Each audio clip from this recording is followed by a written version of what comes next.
Welcome. This is Zangler, the Tesla Semi Advocate. And yeah, it's been a minute since my last drone flight video.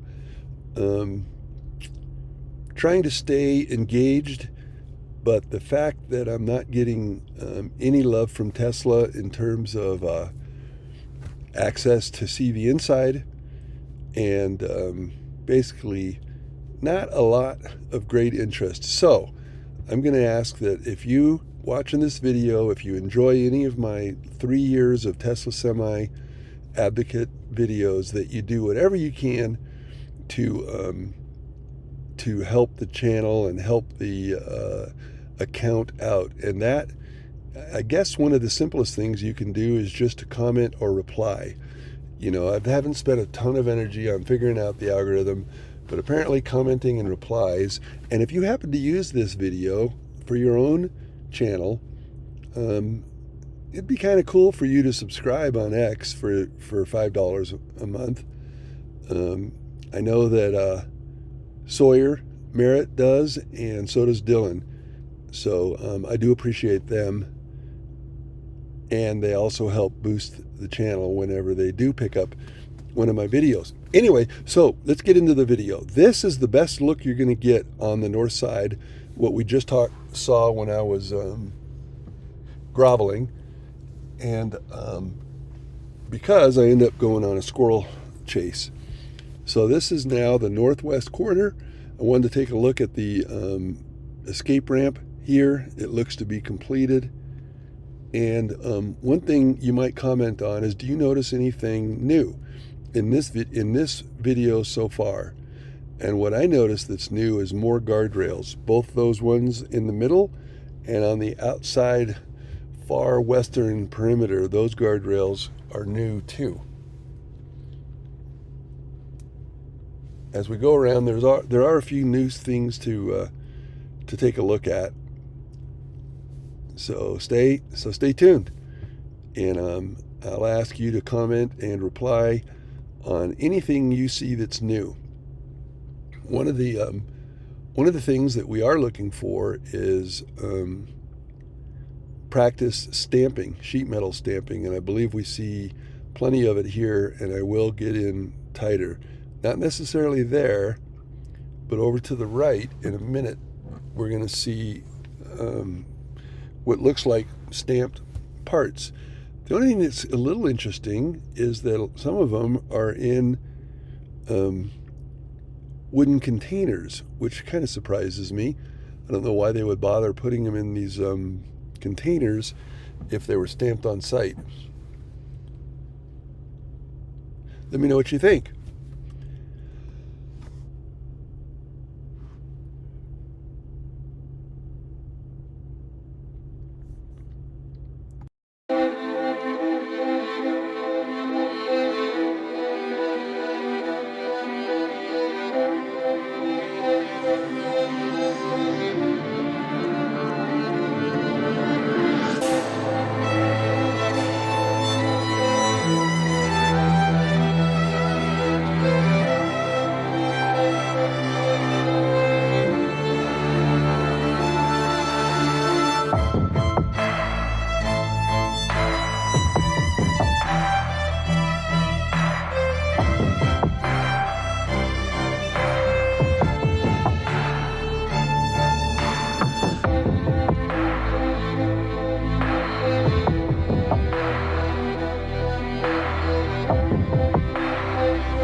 So this is the next interesting thing.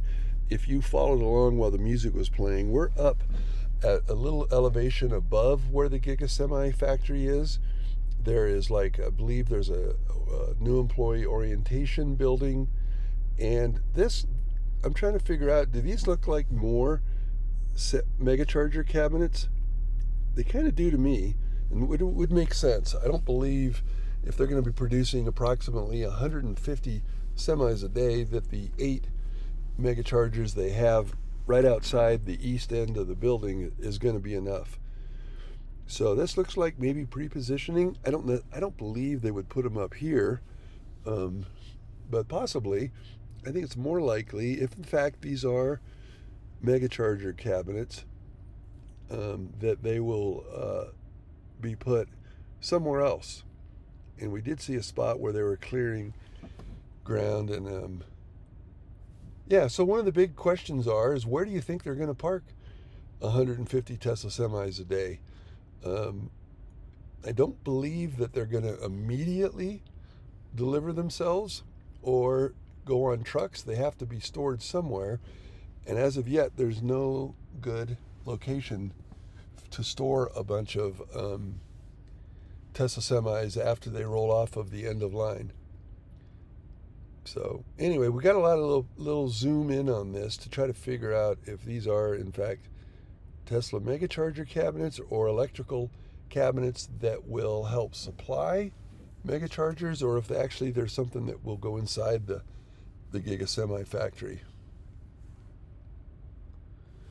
Again, speculation is free. Comments and replies, I guess, are one of the things we can do collaboratively to help boost this channel. And so back to groveling, it just hasn't grown. In the last month, the Tesla Semi has really gotten popular, yet my channel is a little bit stagnant. My account and or my channel, depending on your platform, your favorite platform. Here we're going to fly back around. This is the southeast corner, and you notice almost all of that equipment has been moved inside. This was a sea of blue and orange crates, and very few are left. There's a Cybertruck.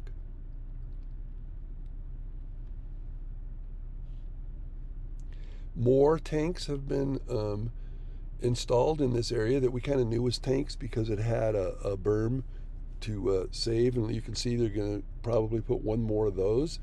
What do we think these tanks are for? Fiberglass for the fairings, lubricants. That one tank right there actually looks like a diesel tank to me, which they may have a use for diesel for backup generators. Who knows? Again, there's 3 mega charger cabinets in so far, and I think each one supports 2. So I expect to see one more to finish out the 8 spots that are here. And so far they've got, let's count them, 1, 2, 3, 4, one with a cover over it, 5, 6 mega chargers in, and it looks like there's room potentially for one more there. Sorry about that. One of the reasons I haven't posted for a while is because I've been sick as a dog. Getting over that, getting ready to go on a week-long fishing trip to San Felipe, Mexico. So I wanted to get a few videos up before I leave. And then we're getting to the end of this video because here comes a squirrel. Here comes a squirrel named Atlas doing its Tesla engineering department division endurance testing. And I have joked when I took the picture of this from the ground, I joked that this job may rival the Maytag for the loneliest job in the world. These guys, as of yet, are spending their entire 12-hour shift driving around the Tesla property with the Atlas. And I did notice, and I'm going to separately post the video of me following the squirrel, me following the Tesla semi-Atlas. But I did know that he slows down and speeds up.